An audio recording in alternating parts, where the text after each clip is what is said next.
Hello and welcome to Onward in Love and Caregiving.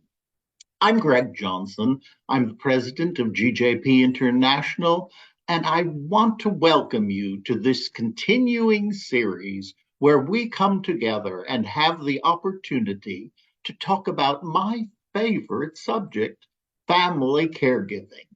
To each of you, I say welcome and I thank you for taking a moment to join.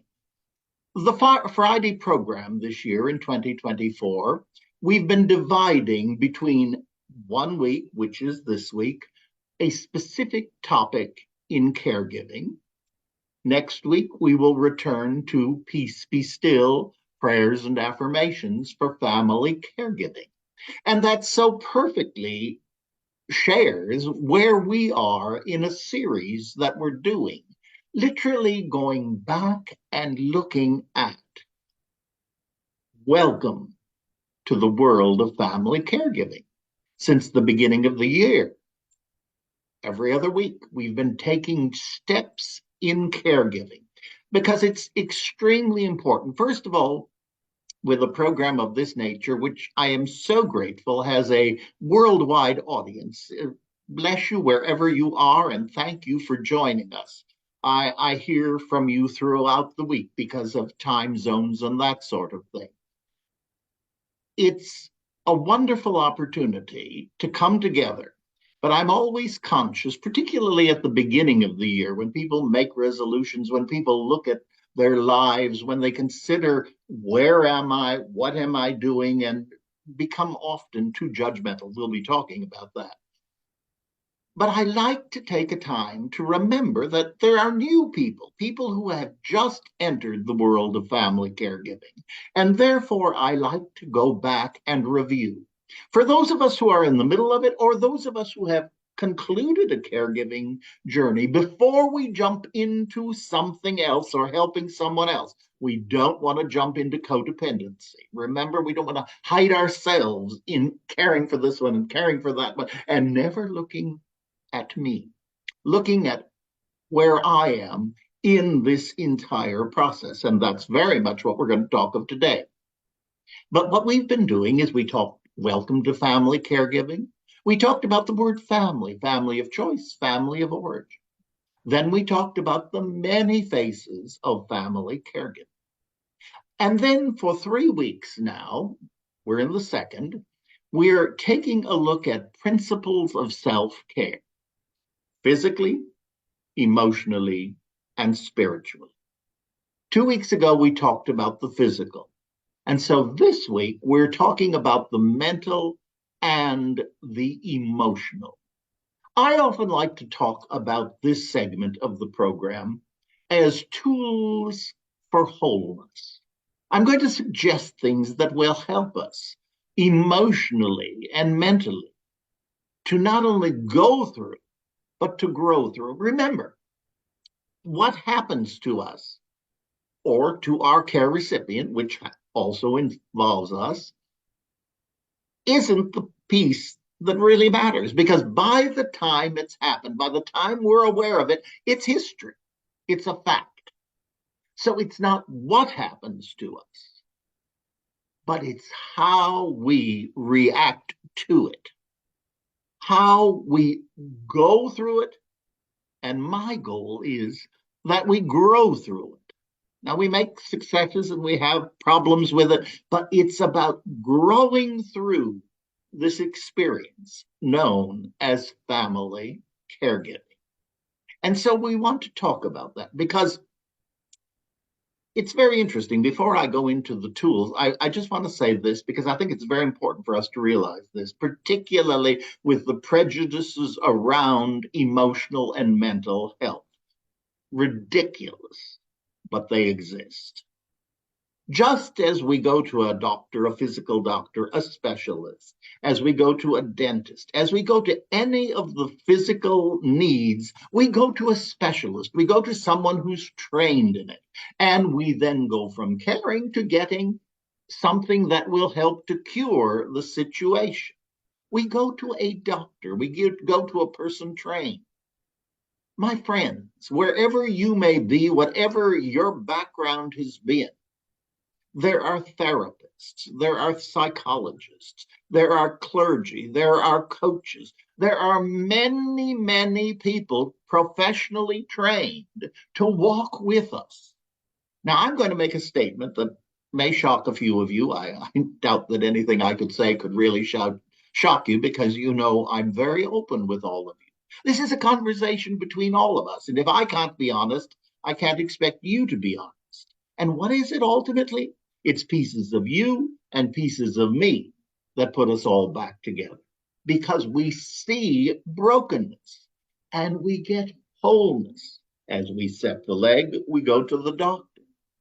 As we are dealing with emotional issues, we find someone professional with whom we are comfortable and with whom we can find help. Now, what was I going to say that would be shocking? And the truth is, and I always say it, I am an ordained interfaith minister, but I would not be able to do the work that I do without having my therapist.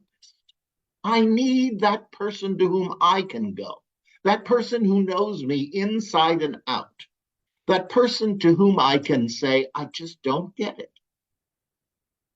And most therapists go to therapists. And why is it?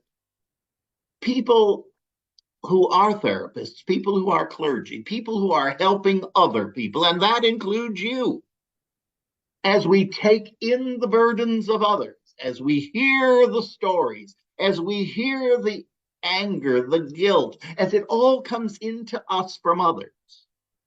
A well can only take so much, and you've got to empty it. You've got to empty it so that fresh water can come and it can do the work that it's about. So I urge you, don't let prejudice come in when it comes to finding help physically or emotionally. It's extremely important. And I always say, when we're dealing with caregiving, we as the caregiver are powerless over our care recipient. From the 12 steps, the three, particularly from Al Anon, the 3 C's. Remember, you didn't cause it, you can't control it, and you can't cure it. You're not a cure giver. I'm not a cure giver. We are caregivers.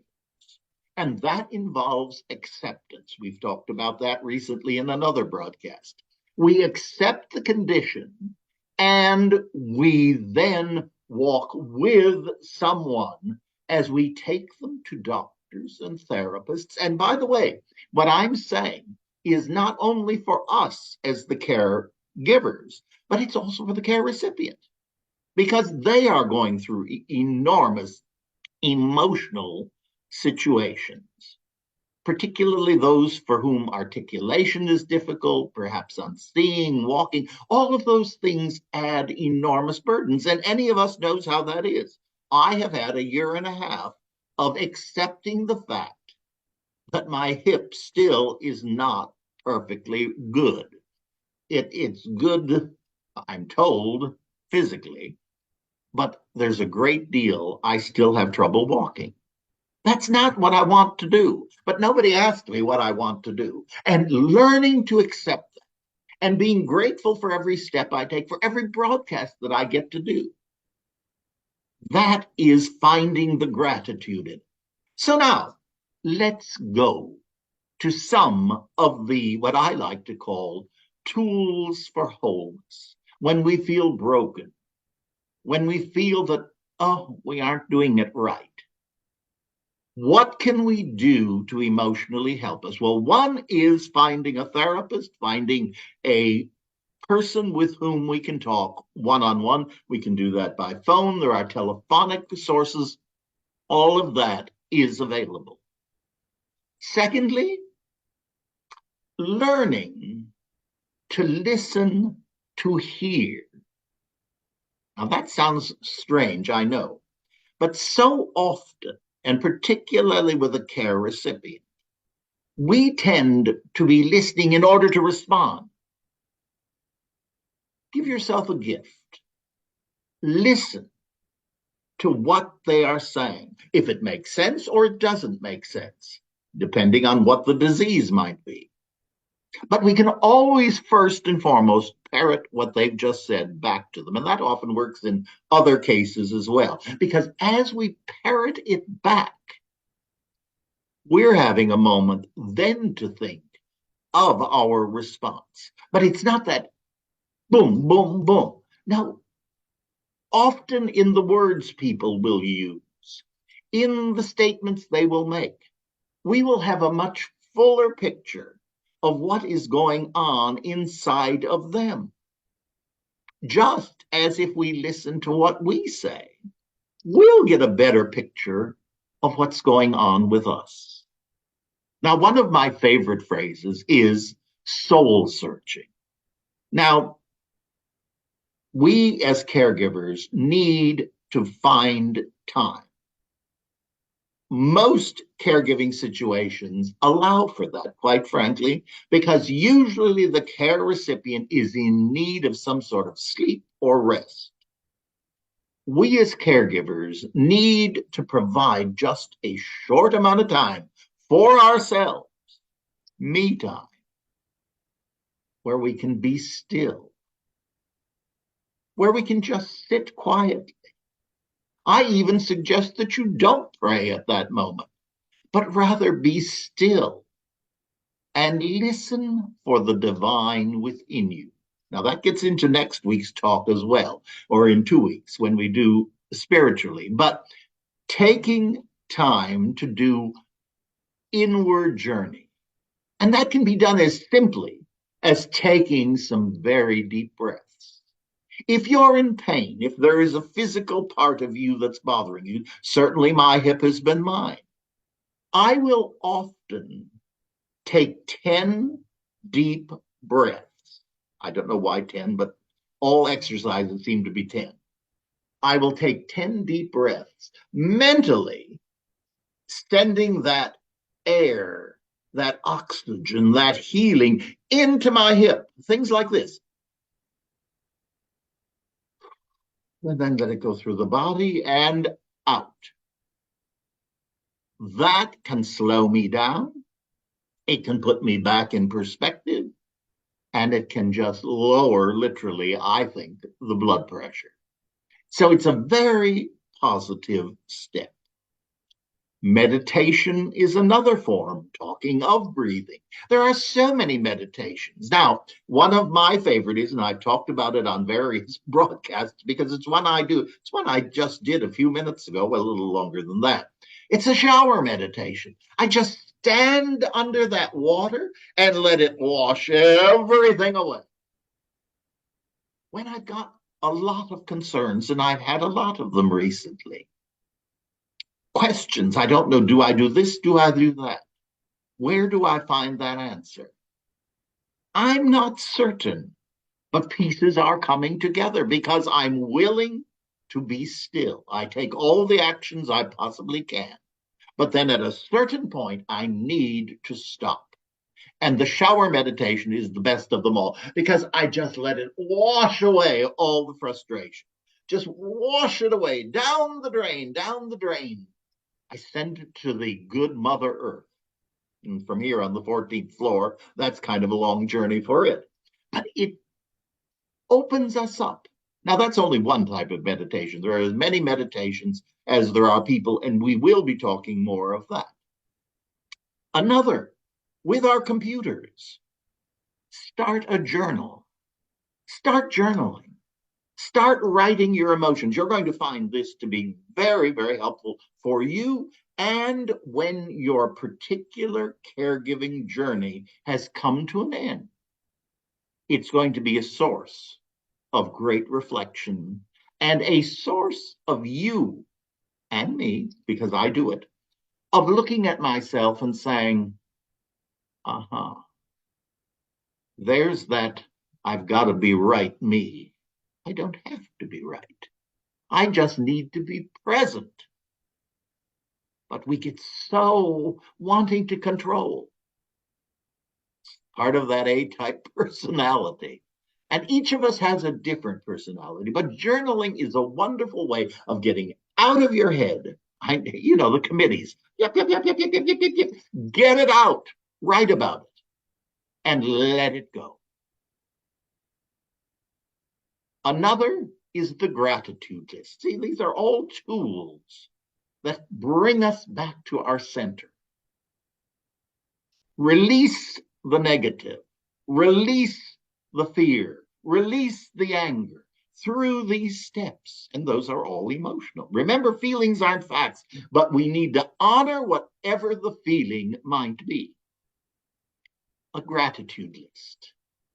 This has been most important in my life. Those of you who have heard me qualify in 12-step rooms know that it was gratitude, surrender, and gratitude that were the key to my recovery, and quite frankly, to the recovery of lots of people. I just had to hear it, embrace it, and now live it.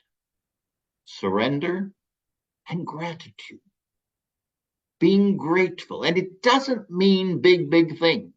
I have worked with care recipients where on a gratitude list, we would put, they lifted a finger today. They opened their eye today. We laughed. All are precious. First of all, we did it together. Secondly, remembering it helps us to maybe laugh one more time. Those are wonderful gifts, and they help us so much to go from the material to the inner, the divine spirit within each and every one of us, which we are sharing. Now, another very, very important possibility for the mental and emotional is a support group. Now, you've heard me talk about that again and again. And fortunately, this is one of the gifts of the COVID experience. We have learned to talk in this way. We've learned to have a group conversation where all the little Hollywood squares, as they like to call them, are there, and we can share with other people. Now, I want to talk about just briefly two types of support groups for family caregivers. There are many support groups offered by organizations that are focused on disease. For example, cancer, Alzheimer's, heart, and some of the other biggies, as we call them. They have wonderful support groups, but they are very much focused on a given disease. And as a caregiver, we want to know whatever might be some of the facts related to the disease that our specific care recipient is having.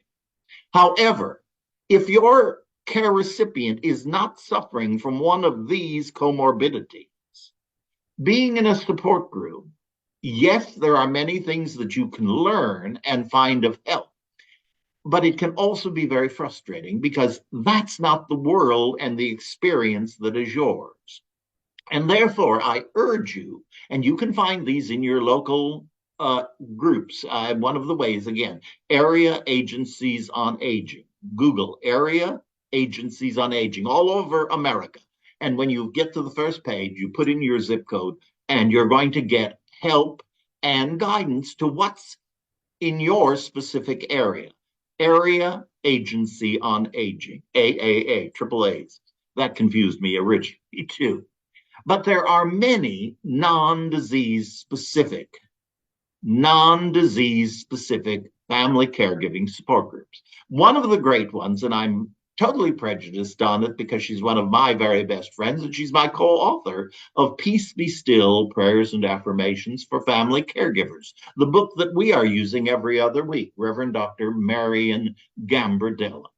Marian does a monthly support group through the Marble Collegiate Church here in New York City. I'm thrilled that Marble has taken advantage of this incredible woman.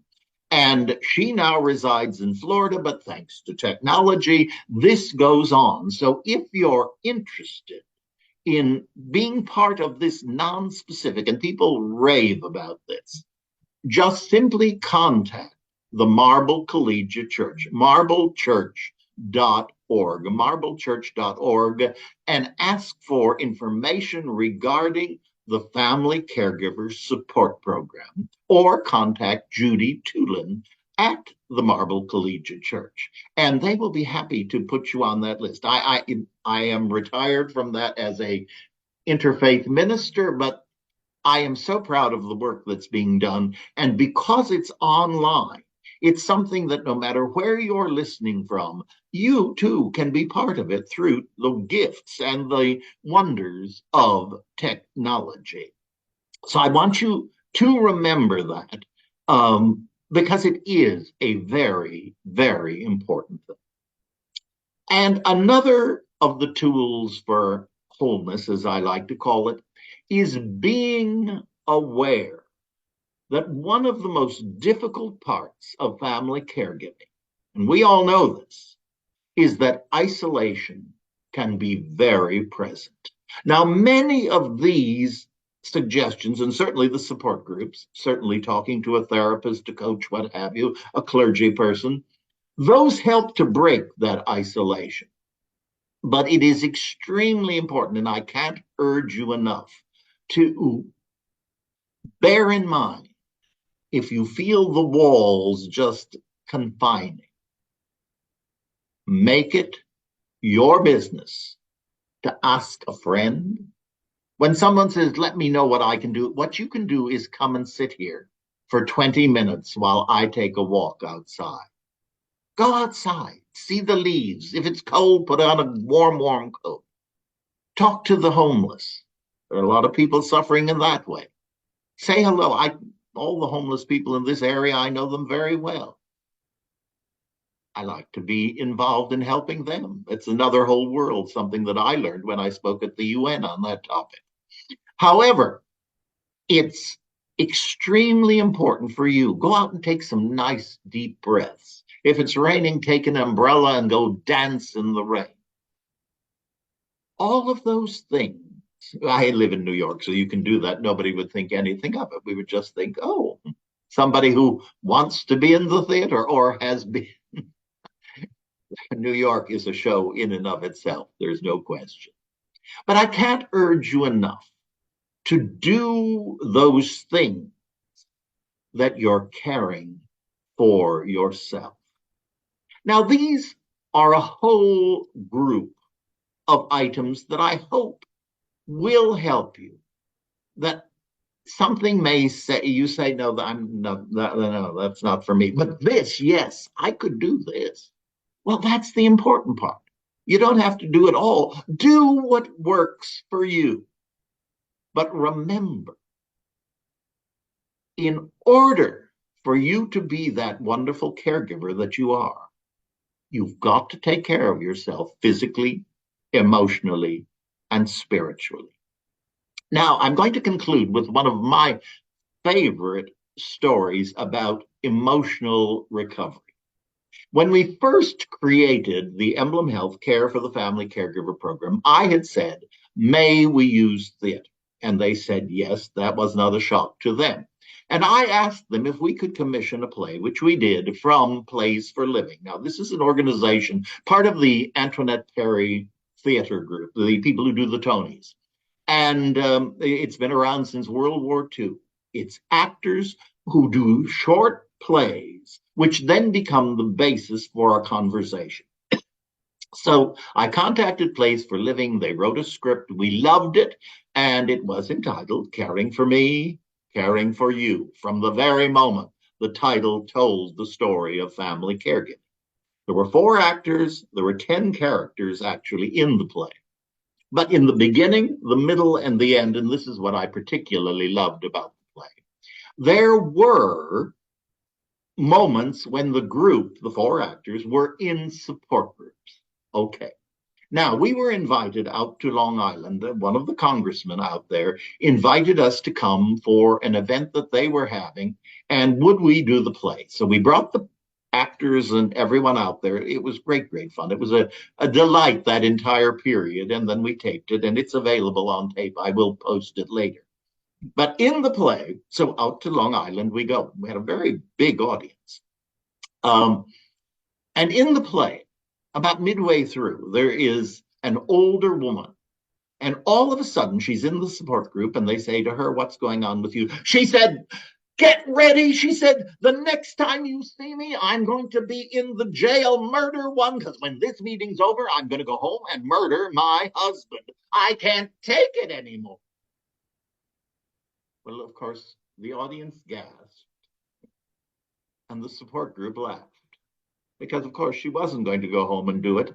But those were her feelings, and she was in a safe space, and she said exactly what she was thinking. And when she said it, you could just see the calmness coming to her. All right. When the play was over that evening, a precious elderly lady came up to me, and she said, "Oh, Greg, thank you. Thank you for bringing this play." She said, "Tonight, I'm going to go home and sleep for the first time since my husband died." And I said, "Really? I'm so sorry." I said, "Would you mind my asking, when did your husband die?" And she said, 9 years ago. And I said, "What was it in the play that helped you find some resolution or peace?" She said, that woman who said she was going to go home and murder her husband. She said, "I had those thoughts, and I've been guilty ever since he died." And I said, "But you never did that. Those were just your feelings, because your real feeling was you loved him. You loved him, and you still do. And you know what? He loves you too." She began to cry. We had a nice hug.